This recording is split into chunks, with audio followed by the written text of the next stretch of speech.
Hello students, in this class today we will discuss on Heisenberg's uncertainty principle.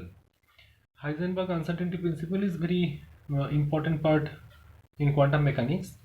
After the discovery of quantum mechanics and after the journey of quantum mechanics by Max Planck in 1900 era, uh, during the development of the quantum theory, scientists understood that there are some few terms which are called canonically conjugate terms, that one quantity is solely dependent on the other. In case of this type of quantities, Heisenberg first proposed that if you want to measure the two canonically conjugate quantities simultaneously with greater accuracy, there will be some mistake, and the amount of mistake he proposed by his famous principle. What he told, according to classical mechanics, suppose I am considering the classical mechanics and one object is moving in a particular direction. Suppose this is a rod, this is moving in a particular direction with a particular velocity.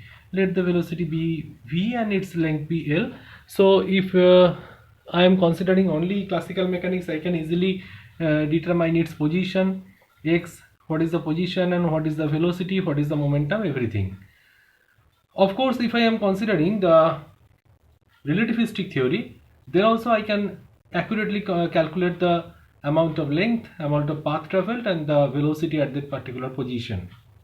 But in quantum mechanics, from the different experiment, scientists understood that the position and the momentum of a particle of atomic dimension cannot be determined simultaneously with greater accuracy. The error in measurement of any one quantity is termed as uncertainty in this quantity. Suppose I am considering if instead this classical quantity, there is a quantum mechanical object, consider this is the electron moving in this particular direction with velocity c, almost the velocity of light. Then if you are going to calculate the position as well as the momentum of the electron, there will be an error. The uncertainty measuring the position is termed as delta x, and the uncertainty in measuring the momentum is termed as delta p, and the product of these uncertainties, delta x dot delta p, will be of the order of h cross, and this was first proposed by Heisenberg, and this law is called as Heisenberg's uncertainty principle. We will show the proof of uncertainty principle, experimental verification and applications later. Not only for delta x delta p, of course it will be x dimension, in any dimension, in any coordinate system it is true, there is delta y dot delta p y, it will be of the order of h cross, delta z dot delta p z, that will be of the order of h cross. That is where this delta x delta p x and delta y, you can instead of that you can write delta q, that is a generalized position, and delta p generalized momentum of the order of h cross. Not only in this case position and momentum, these are canonically conjugate quantities. Any canonical conjugate quantity where the product, the product will have the dimension of m l square t to the power minus 1, that is the unit of the product will be of the dimension of joule second. This kind of any canonical conjugate quantities will give the same result. As for example, delta E dot delta T will of the order of h cross, delta theta dot delta L will of the order of h cross. Delta E means uncertainty in energy and delta T means uncertainty in time. Delta theta uncertainty in angle, delta L is the angular momentum. So this will be of the this will obey same uncertainty principle. This is very simple. Now let us try to see one mathematical verification of this law. This law can be derived from the consideration of Hilda-Broglie hypothesis and group velocity. So suppose I am considering the Hilda-Broglie wave is having group velocity g. The group velocity can be expressed as d omega dk, that we know, and also we know k can be written as twice pi by lambda. So instead of this dk, if we write this d of twice pi by lambda, we can express it as dw divided by this dw divided by 2 pi will come out of the calculation this 2i's pi will come out of the calculation, then minus 1 by lambda square d lambda, isn't it? So rewriting it, you will get minus lambda square divided by 2i's pi, then d omega d lambda, that you know. That is equals to g. G is the group velocity of Erdős-Broglie wave that I told. Also from Erdős-Broglie hypothesis, you know, lambda equals to h by p. So you can write d lambda as minus h by p square dp, that you can write. So now you can put the value of this d lambda here. Putting the value of d lambda here, you will derive g equals to minus h cross square d omega whole divided by p square 2i's pi minus h dp by p square, this one. Rigorously calculation will end up with the equation like that. As you know, h by 2i's pi d omega dp. As you know, h cross equals to h by 2i's pi, that you know, everyone knows this.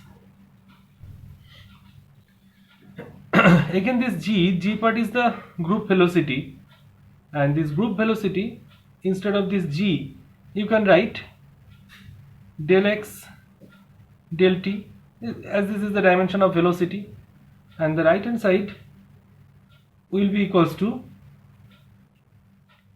h cross d omega dp, that is h cross delta omega delta p. So finally you are getting delta x into delta p is equals to h cross delta omega delta t. Now you try to understand the relationship between del omega and del t. One is angular frequency, another is time. Both are conjugate of each other, that is 1 by t will be equals to omega. So as 1 by t equals to omega, and the value of this delta t will be greater than equals to 1 by delta omega, after this line you can write delta x delta p will be of the order of h cross, or greater than equals to h cross. So thus you can prove the uncertainty principle. The uncertainty in the simultaneous measurement of these canonically conjugate physical quantities are not due to the defect in measurement procedure. Please try and understand that I told that you are making some error, delta x delta p. These are not instrumental errors or the limitation of the instruments, but this appear due to the inherent limitation of nature. If a method of measurement, you try any method of measurement and you repeat it continuously for any canonically conjugate physical quantities, you will always end up with the error of the order of h cross. So uncertainty principle is what, and it is understood. Now we will see few applications of uncertainty principle. Okay, one more thing. If it is asked that what is the ancient uncertainty principle, ancient uncertainty principle is of course of the statement will be delta x delta p of the order of or greater than equals to h. This was the first orthodox uncertainty statement that was first proposed by Heisenberg. Then the modification came after few years. The modified form tells that no, it is of the order of, error will be of the order of delta x delta p of the order of h cross. Now the most recent development, after considering the two states of polarization of any quantum mechanical objects, the revised statement is delta x delta p of the order of h cross by 2. So all are true, these three are true, but you try and remember that which statement you are using. If you are using the quantum mechanical object and you are considering two states of polarization of any quantum mechanical object, then this statement is true. Otherwise all the statements are okay. but you have to mention that which you are using first. So with that, I will try and show you now some applications of Heisenberg uncertainty principle. The first application, with the help of Heisenberg uncertainty principle, you can show that electron doesn't exist in atomic nucleus. So where does the electron stay? Of course, I know that electron can, this is the nucleus, and these are the electronic orbit. We know inside the nucleus only proton and neutron can stay together, tight binding model, and apart from the nucleus, in the electronic cloud, the electrons revolve around the nucleus. Now you have to prove that electron doesn't exist inside the atomic nucleus. How you can prove that? Of course you know it, but with the help of uncertainty principle you can prove it. So what we are going to prove now? Non-existence of electron in atomic nucleus.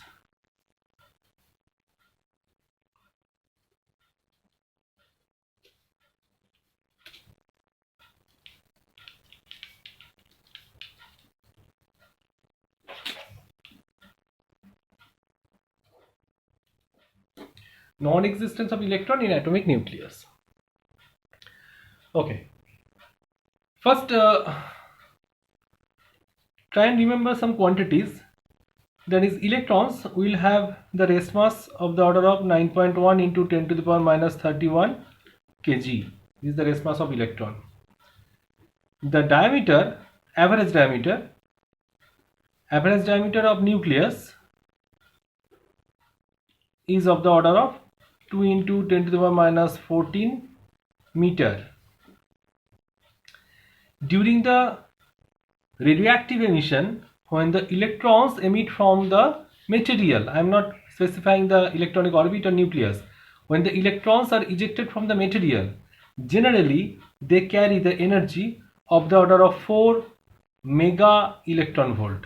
Generally this is the energy that one electron carries during the any radioactive emission. Okay, so first I am considering that this is the nucleus, and inside the nucleus the electron can stay, which it cannot. I will try and prove my statement wrong. If the electron is staying inside the nucleus, it can roam around anywhere in the nucleus. So what will be its uncertainty in position? Uncertainty in position delta x will be of the order of the diameter. Why? Because it can stay here, it can stay here, it can stay here. So uncertainty in position will be equal to the diameter. So it will be equals to 2 into 10 to the power minus 14 meter, as I said. So now applying uncertainty principle, delta x, delta p, it is of the order of h cross. So delta p will be equals to of the order of h cross divided by delta x, that is equals to the value of h cross that you know, h by 2i pi. What is the value of h? H is the Planck constant. Put the value of Planck constant, that is 1.054 into 10 to the power minus 34 joule second, and put the value of this delta x. You will get the value of delta p equals to of the order of 5.27 into 10 to the power minus 21 kg meter per second. Okay, now you apply the relativistic equation. E square equals to p square c square plus m0 square c to the power 4. Put it here. You know the value of p. P is determined. Okay. You know the value of c, velocity of light in free space. You know the value of m0, and you again know the value of c. Putting all those values, you will finally get the value of E nearly equals to 8.89 of the order of 8.89 mega electron volt.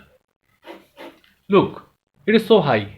8.89 mega electron volt, so high. But we know the maximum energy Emax of an electron ejected from the material during the radioactive reaction is of the order of 4 mega electron volt. But here we are ending up with the result 8.89 mega electron volt. So it is not possible. Our statement was wrong. So somehow electron is not staying inside the atomic nucleus. Second proof. You can now prove from the uncertainty principle, uncertainty theory, the radius of first Bohr orbit you can calculate. The radius of the first Bohr orbit you can calculate. There is a little calculation, rigorous calculation, only simple algebra. I will show you the method. You can check out any book and you can easily calculate.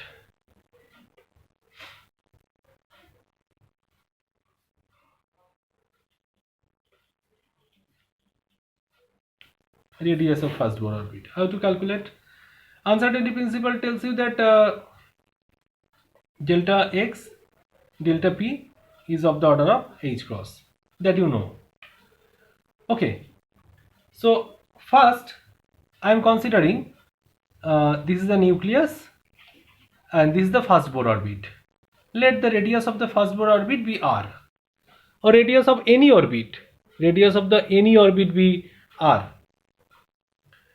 So the uncertainty in position of the electron with respect to the nucleus will of the order of r. So instead of this delta x we can write delta p will be equals to h cross divided by delta x, that is h cross divided by r. R is, remember, r is what? R is the uncertainty of the electron with respect to the nucleus. So we understood that P minimum for the first Bohr orbit will be of the order of delta P will be equals to h cross divided by r, that you know, and you can calculate the kinetic energy as P square divided by 2 m, that is h cross square divided by 2 m r square. Potential energy you can calculate from Coulomb's law, that is minus E square divided by 4 pi epsilon 0 r. Epsilon 0 is the permittivity in the free space. So the total energy E equals to kinetic energy plus potential energy, that is h cross square divided by 2 m r square minus E square divided by 4 pi epsilon 0 r.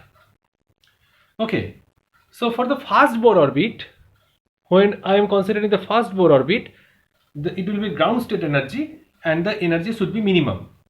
So for E to be minimum, we can write delta E delta R for R equals to A0, A0 is the first Bohr orbit, equals to 0. So what now you have to do? You have to differentiate this equation and you have to put R equals to A. Then calculate the value of A0. Differentiate it, simple calculation. After the differentiation, making this equation equals to 0, you will end up with the calculation A0 equals to epsilon 0 h cross square, sorry, epsilon 0 h square, not h cross square, epsilon 0 h square divided by pi m e square. Put all the values, you will end up with the relationship 0.53 angstrom. This is the radius of first Bohr orbit. So simple calculation. Only the understanding is important. Other calculation is very simple. Okay, moving on. Now we'll see the experimental verification of uncertainty principle. The experimental verification of Heisenberg uncertainty principle was done by first the gamma ray experiment. What is gamma ray experiment?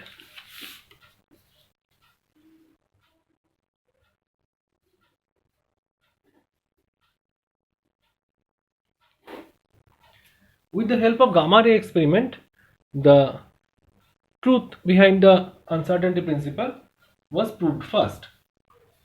The uncertainty relation between the position and momentum were for one wave packet representing a particle, you can consider the particle is electron, and beautifully it was illustrated by the help of gamma ray experiment. In this method, first we are having one microscope. Suppose this is the electron. Under the gamma ray bombardment, we are trying to focus the electron. This is gamma ray, h nu. We are trying to focus the electron with the help of the microscope. This is the collimator or the lens. From this direction we are trying to focus. The electron ray can diverge in any direction. It can diverge in any direction like that. First you have to allow it to colliminate in the lens. After colliminating in the lens, you can focus it up. You can convert it into parallel beam, and you can focus like that. A simple understanding of the microscope. And if I illustrate this particular region, as gamma ray is hitting one electron, it will suffer Compton effect, h nu. The electron can, this is the scattering, this will the photon will scatter in this direction, and this will be the direction of the electron with momentum mv. Let this angle be beta and this angle be alpha. This is incident photon.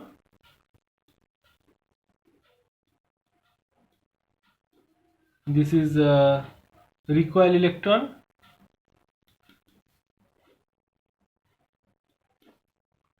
And this is scattered photon.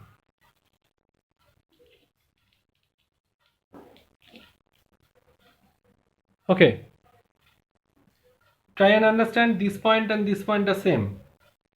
Gamma ray hitting the electron. Electron is recoil in a particular direction. Scattered photon in other direction. We are trying to focus the electron. And from the limit of resolution, from the resolving power of the microscope, you can write delta x equals to lambda divided by twice sine theta, where this angle is theta. This angle and this angle are theta. That you know, the resolving power of the microscope. And you understand other term, gamma is the, this nu is the frequency of incident photon, nu prime is the frequency of scattered photon, and mv is the momentum of the recoil electron. So from the principle of conservation of momentum along the direction of collision, if you try to conserve the momentum, you can write always as h nu by c plus 0 equals to h nu prime by c cos of alpha plus mv cos of beta. From that you can write mv cos of beta equals to h by c nu minus nu prime cos of alpha. Alpha or beta are the scattering angle of the scattered photon and recoil electron respectively. Now mv cos beta, this term, this mv cos beta is nothing but the momentum of the recoil electron along the direction of collision. So instead of mv cos beta, you can always write px. Px equals to mv cos of beta equals to h by c nu minus nu prime cos of alpha. This is very simple calculation that you are understanding well, I hope. Now look at this angle, this alpha. The alpha, in order to converge or in order to have the resolution, the value of this theta and alpha should be related.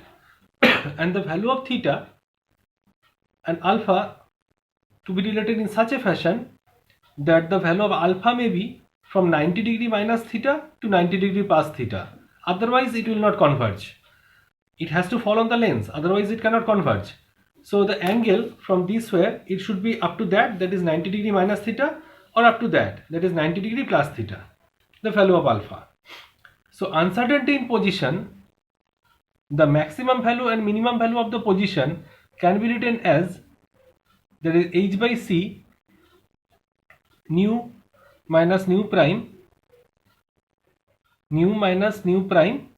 cos of 90 degree minus theta h by c nu minus nu prime cos of 90 degree plus theta, like this. This should be the maximum and minimum value of the position, momentum. After simplification, this AC will cancel both the sides, and AC will not cancel. After simplification, you can write it as like AC, then nu minus nu prime sin theta px greater than or equals to AC nu minus nu prime, this will be plus sin theta, like that. So uncertainty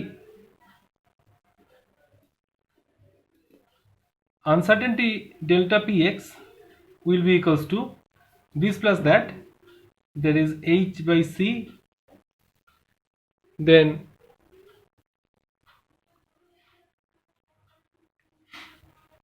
nu plus nu prime sin theta minus nu plus nu prime sin theta, there is twice h by c sin theta, nearly equals to, I am just not considering this, this will be h by c will be there, okay, let me rewrite everything, h by c twice h by c, then nu prime as c will cancel out, this will be twice h by lambda, then sin theta. Okay, now see the final step of calculation. You already know the value of delta x. Now try and calculate delta x, delta p. You understood the value of delta p now. Try and calculate. You will get delta p, delta x of the order of h. Now considering the two states of polarization and quantum mechanical object, always you can write at h cross by twice pi or h cross, anything you can write, but this is the fundamental objective of the uncertainty principle, delta x, delta p of the order of h. So of course it will be greater than or equals to h cross by 2 or greater than or equals to h. So with the help of gamma ray experiment, you can prove the uncertainty principle, and this is the experimental verification tool of Heisenberg uncertainty principle. Now we'll see a few applications and few problem solving aptitude from that. What kind of problem may be asked from this Heisenberg uncertainty principle or applying Heisenberg uncertainty principle? Generally the question comes in this fashion. Suppose an electron has the speed of 2 into 10 to the power 12 meter per second, accurate to 0.01. With what accuracy we can locate the position? So the velocity is given, delta v is given, delta v you can calculate. From delta v you can always calculate delta p, and finally you have to calculate delta x. Applying delta x, delta p of the order of h cross. A different type of problem may be asked that in an experiment, if the uncertainty in the location of the electron is equal to the Hildenbrand wavelength, calculate the uncertainty in velocity. It is called that uncertainty position delta x is the order of lambda, where lambda equals to h by p. That is already given. Then you have to calculate the uncertainty in the velocity.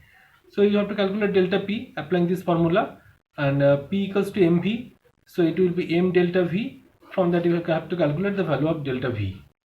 This kind of problem may be asked. Okay, so try to solve a few problems from any book or any textbook, any reference book.